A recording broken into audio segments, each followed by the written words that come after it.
Okay. Just gonna hold on a second. It says my page is loading. Don't want it to go off. Okay. Hi, everyone. My name is Coach Tierney. Usually Coach Callie would be hosting the session on Thursdays, but she couldn't make it today. So I'm going to be doing a session instead. If you want to see what session Coach Callie did this week, you can go to our YouTube playlist on our YouTube account, the Girls in the Game YouTube account, because she did a session on Tuesday afternoon. So you can go watch that and do those activities if you want to. Today I'm going to be demonstrating passing in soccer, and also I created a couple games you can play if you want to practice these at home. I'm also going to be talking about self-advocacy and what that means, knowing your strengths and knowing your weaknesses as well, and what to do with these. Suggested materials for today are a soccer ball, which I have right here. If you don't have a soccer ball, you can use another kind of ball. That might work too. We're not going to be hitting it like all too hard today, but just make sure you pick a relatively soft ball so you don't hurt your foot. If you have any plastic cups, you're going to use these for the games that I made up today. So if you have plastic cups or ones like these, you can use them. Please don't use glass cups. I don't want to get in trouble for breaking someone's glass cups at home. And then you're also going to need some paper and a writing utensil for another activity we're going to do. Before we get started, if you are here from one of our after-school programs and would like to be included in this week's attendance, please text your name as well as what school you go to the number 312-869-2729. That number is in the description of this video, so if you just scroll down, it should be below right there, but I'm going to go ahead and type it in the chat just so that you can see it. 869-2729. Great. So text your name and what school you go to that number so you can be included in this week's attendance. All right. Before we get started, I'm going to go over the 5-figure contract again. If you are in our after-school programs, but this is your first time doing virtual programming, you're probably familiar with our 5-figure contract. We've just modified it a little bit to fit with our virtual programming sessions, but it's basically going to be very similar. So hold up your pinky. This is going to be safety. Safety for virtual programming is going to mean not posting your personal information onto the YouTube session. So I really encourage you, if you're able to and have a YouTube account, to comment along the YouTube session in our live chat box. That way you can interact with me and interact with other participants who are also watching the session. But it's really important that you don't post your full name, what school you go to, or any other personal information in that chat box, because we don't want anyone else on the internet to see it, know where you live, or anything like that. It's just really important that you stay safe. The ring finger is going to be commitment. Commitment for virtual programming is just going to mean trying your best. These activities are a little different than what we do in person, and they might be a little more challenging to do at home if you don't have the space or don't have the equipment. But it's really important that you try them to your best ability, because I think they'll end up being fun if you do. The middle finger is going to be respectful. This is going to mean being kind to each other. If you're joining our team time sessions after this, that means being kind to other people in the group, being kind to other participants as well as the coaches, and also following the coach's directions. So if you're on team time and your coach asks you to mute your mic, please do so that we can hear other people talk as well. We're really excited to hear from all of you and have a discussion with you, but we want to make sure that we're following directions and listening to the coaches. The pointer finger is going to be teamwork. I know that you're at home and maybe watching this by yourself, but this is a really great opportunity to engage your family members who are also home. If you have a sibling that you think would enjoy these activities, I encourage you to have them join in and maybe practice along with you. Some of the games I'm going to teach you today are definitely some that you can do with someone else, so it'd be really fun to do that. And then the 5th finger, or the thumb, is going to be to have fun. The way we're going to have fun in virtual programming is just going to be following the 5-figure contract, trying our best, and trying to learn something new, because I am going to try to teach you something new today. That said, I'm going to go ahead and do a short warm-up, something really short. So you're going to take your soccer ball, and I'm going to stand back. Hopefully you can see me. Let's see. Let me fix the camera. All right. So hopefully you can hear me. You're gonna put the ball on the ground, and we're gonna start with 20 jumping jacks. So 1, 2, 3, 4, 5, 6, 7, 8, 9, 10, 11, 12, 13, 14, 15, 16, 17, 18, 19, 20. Okay, next, if you have your soccer ball, we're gonna do toe touches, but if you don't, you can just do high knees for those. So we're gonna do 20 of them. 1, 2, 3, 4, 5, 6, 7, 8, 9, 10, 11, 12, 13, 14, 15, 16, 17, 18, 19, 20. Okay, and now we're gonna do 10 squats. So 1, 2, 3, 4, 5, 6, 7, 8, 9, 10. Okay, now we're gonna do that same thing 2 more times. So 20 jumping jacks. 1, 2, 3, 4, 5, 6, 7, 8, 9, 10, 11, 12, 13, 14, 15, 16, 17, 18, 19, 20. 20 toe touches or high knees. 1, 4, 5, 6, 7, 8, 9, 10, 11, 12, 13, 14, 15, 16, 17, 19, 20. Oh, I'm out of breath already. Okay, then 10 squats. 1, 2, 3, 4, 5, 6, 7, 8, 9, 10. Okay, we'll do that all through one more time. Then I'm gonna grab some water. So 20 jumping jacks.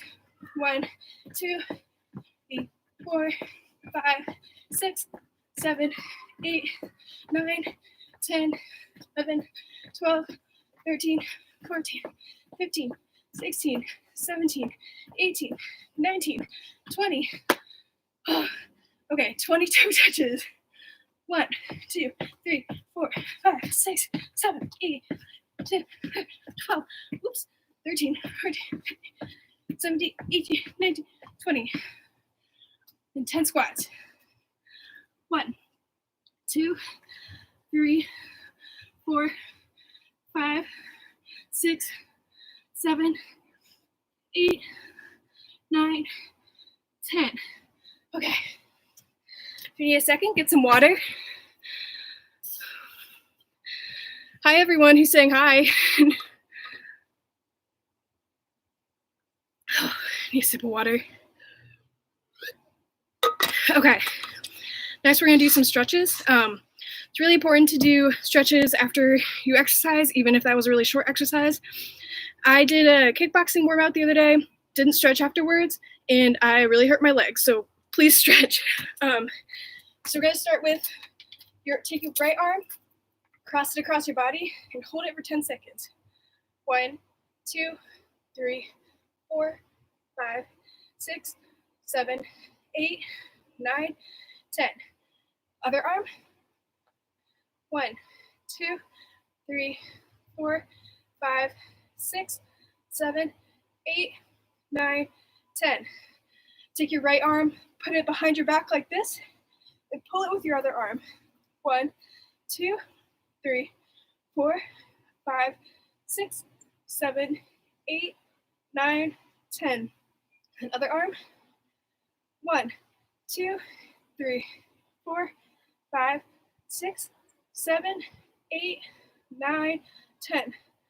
Okay, now you're gonna roll your shoulders forward for 10.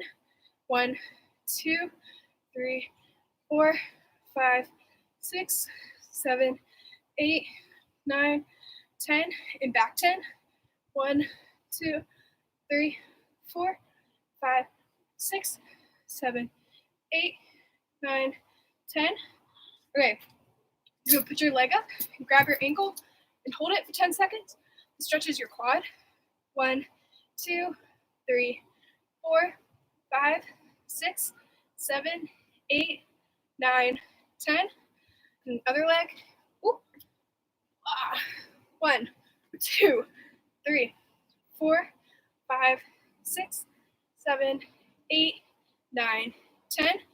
Okay, now you're going to put your right foot forward a little bit, take your right arm and grab your toes. This stretches your hamstring. So 1, 2, 3, 4, 5, 6, 7, 8, 9, 10. Now switch legs, left hand. 1, 2, 3, 4, 5, 6, 7, 8, 9, 10. Okay.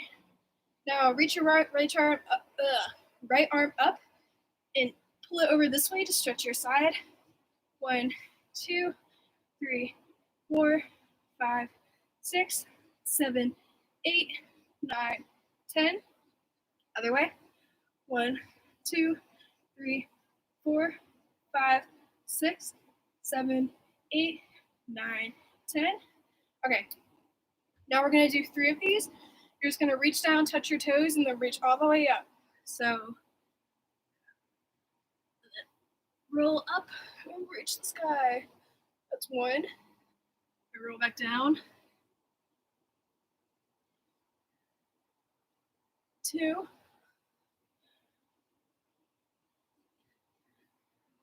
And 3. All right, awesome. I'm going to have one more sip of water. Hi to everyone commenting.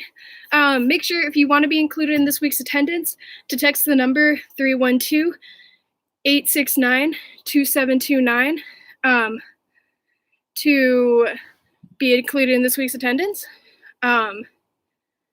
So someone said they don't know how to do the high knees. I can show you real quick if you want to do them. So what you're going to do is you're just going to jump and try to hit your knees to your hands. So like this. And you can do 20 of those. And if you do them really fast, it'll be a good exercise. Okay, awesome. So next I'm going to talk about passing in soccer.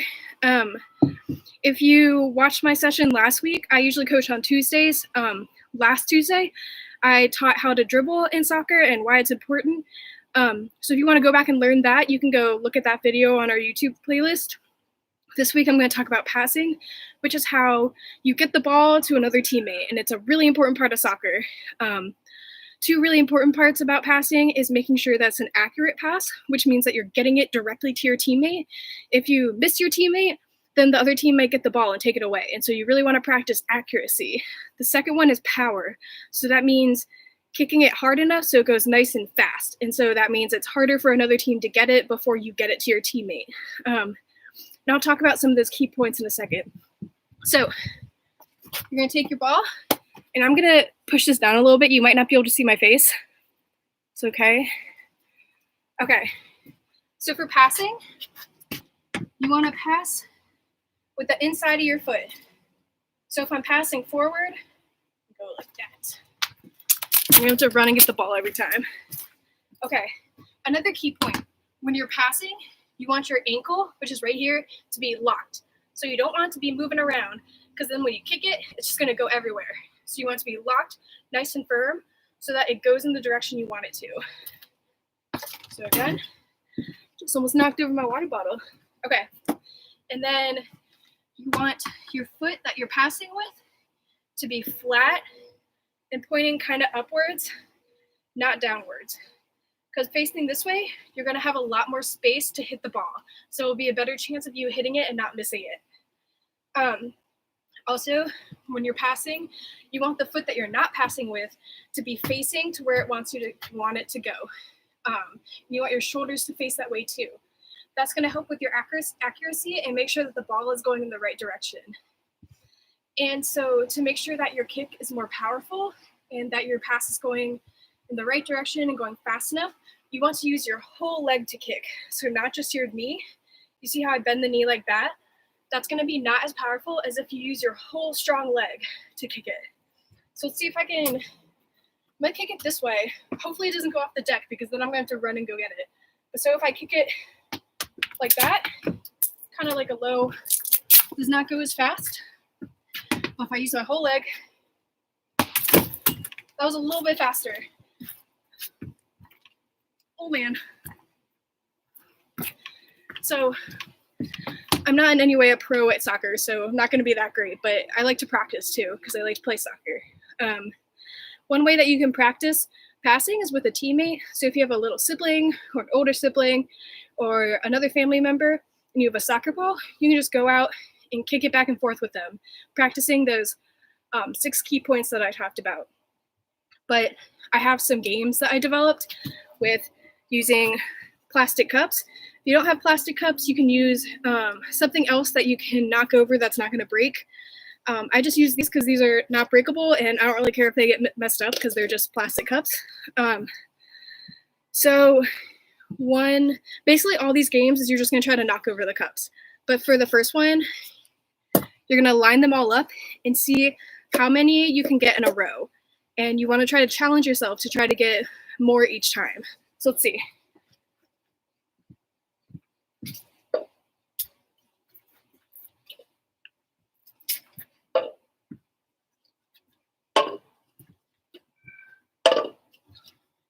All right, to make it easier, you can make them closer together. So I'm going to start over here. I'm going to kick it that way. That's one.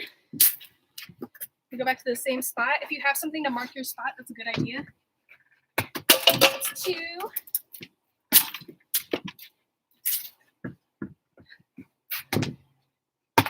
That's 3.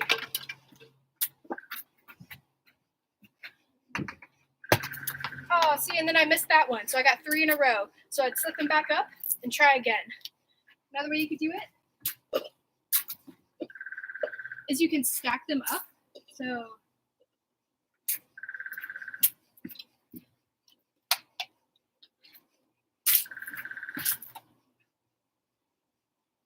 again, I need one more.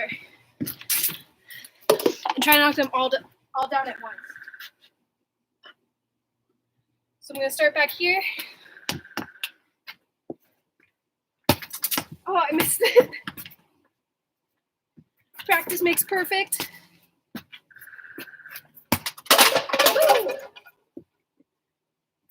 See, I like that. That's a lot of fun. Okay, and the next one, if you've ever gone bowling before, you can set up these like they're bowling pins, and then you can see how many you can knock down all together. So 2, 3.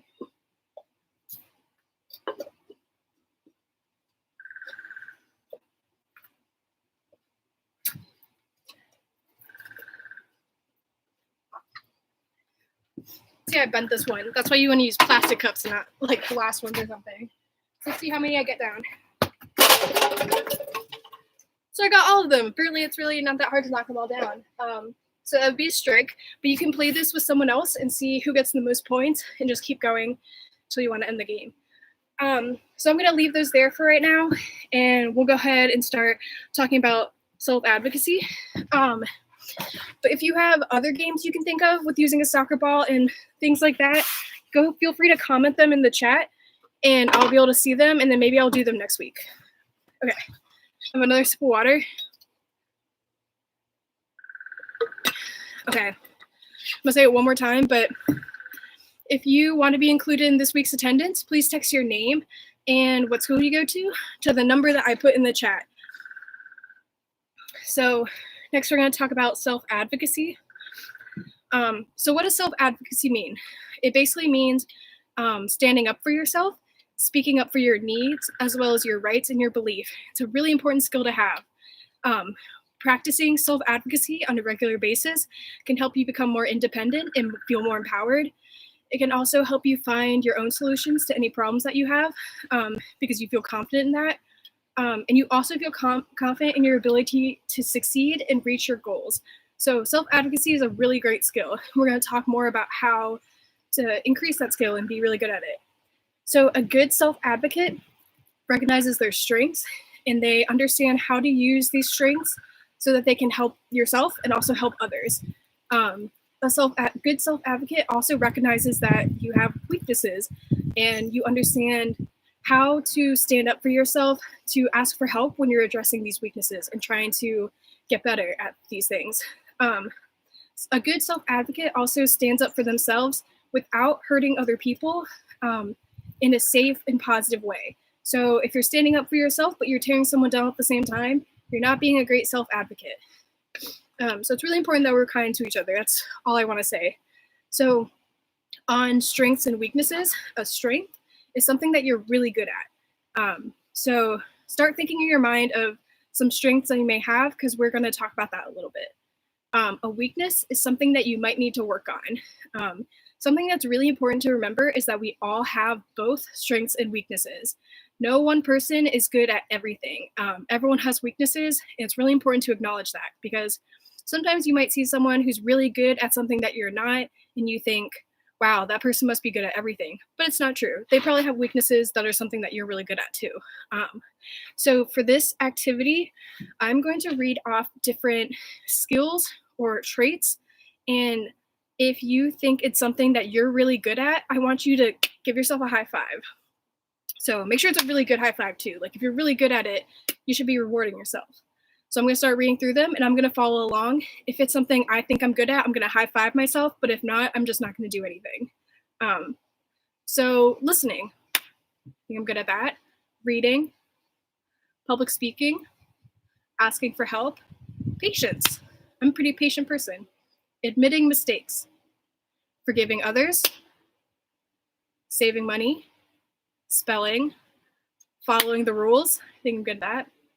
Accepting differences, keeping promises, time management, taking turns, respecting others, being fair, studying, eating healthy, sticking to a plan, helping others, teamwork, being active, and working hard. Okay, so I high-five myself for things that I feel like I'm good at. For this next thing, I want you to follow along. This one you're going to have to work a little harder for, but I'm going to read out the same list of statements. If you think it's something you need to work on, I want you to do a push-up for it. So it's going to be doing a little more work. I'm going to do it too, and I'm not very good at push-ups. So I'm going to push this down a little bit. Let's see. Probably going to do them on my knees. Okay. Listening. Reading. Public speaking. I want to work on that. Oh. Asking for help. Patience. Admitting mistakes. Work on that. Forgiving others. Saving money. Also something I should work on. Spelling. Following rules. Accepting differences. Keeping promises. I think I could be better at that. Oh man, this is tough. Time management. Also could be better at that. Taking turns. Respecting others. Being fair. Studying. I'm about to go back to school. I need to be better at studying. Eating healthy. Could work on that too. Sticking to a plan. Helping others. Teamwork. Being active. And working hard. Oh my goodness. That was a little tough. Okay. So why did I say give yourself a high five for something you're good at? I think it's really important that you recognize your strengths and also reward yourself for them. So if you know you're really good at something, make sure to always think about that. If you're having a bad day, just remember the things that you're really good at. It always makes me feel better. Make sure to reward yourself. The reason I picked doing push-ups for your weaknesses is because it's really important to recognize your weaknesses and recognize that it might be a little more work to try to overcome those weaknesses. So doing a push-up for every weakness is a little harder than just high-fiving myself for the last one, but it's really important to put in the work so you can try to overcome those weaknesses. So real quick, we're going to do this really quick activity because the session's almost over. Take a piece of paper and a writing utensil. And so from that list, or not from that list, if you can think of something else too, pick one strength and write it down. So I'm going to pick, let's see that list. Listening. I'm going to put listening because I'm a good listener.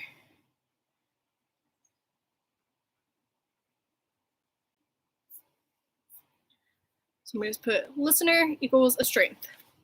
So what you're going to do is write down how this strength helps you help yourself and also helps you help others. So being a good listener helps me to be a good friend. And we're just brainstorming. It doesn't have to look perfect. Be a good friend, be a good family member.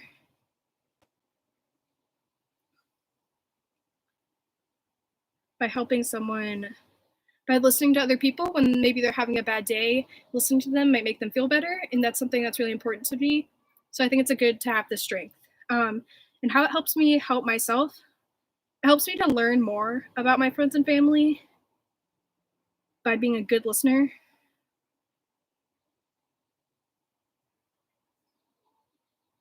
Helps me to be understanding, be better understanding people. It helps me learn better when I'm listening in class. I'm not going to write these all down, but the list could go on. So next, I want you to pick one of your weaknesses from either from the list above or something you just think you need to work on. And you're going to write how you can stand up for yourself and work to improve this weakness. So something I need to work on is my study habits and like motivating myself to study.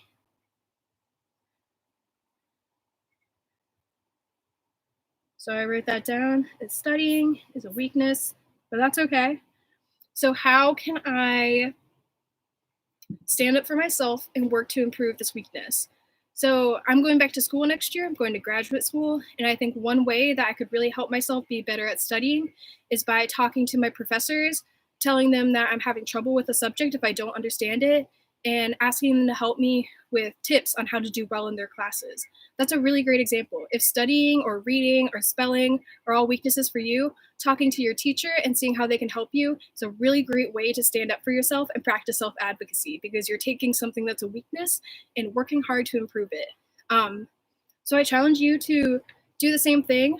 Maybe pick a couple strengths and a couple weaknesses so that you can have something to think about if you're feeling either really down about a weakness you have or you want to feel better. You can think about your strengths, but you can also have some things you can do to work on your weaknesses as well.